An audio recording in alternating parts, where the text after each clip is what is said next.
Isa si Donnie Pangilinan sa 4 na judges na inaabang ang comeback season ng Pilipinas Got Talent. Makakasama niya bilang judge ang nagbabalik sa ABS-CBN na si Eugene Domingo at ang OG judge ng nasabing kapamilya talent show na si Freddie M. Garcia o FMG. Judge rin ang napapabalitang bagong ka-love team ni Donnie na si Catherine Bernardo. Dahil nga sa pagsasama nila ni Kat, may ilang nalungkot na baka wala na ang Don Bell love team ni na Donnie at Bel Mariano.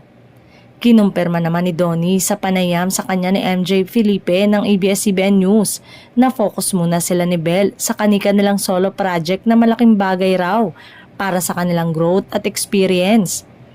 Deadmang fans ng tambalang Don Bell sa mas lalong umiingay na chika sa online world na paghihiwalayin na raw ang kanilang love team. Ang chismis nga ng mga netizen, bukod daw sa Pilipinas Got Talent na pagsasama ng Don Cat, ay may malaking project daw ang mga ito na talaga namang kaabang-abang.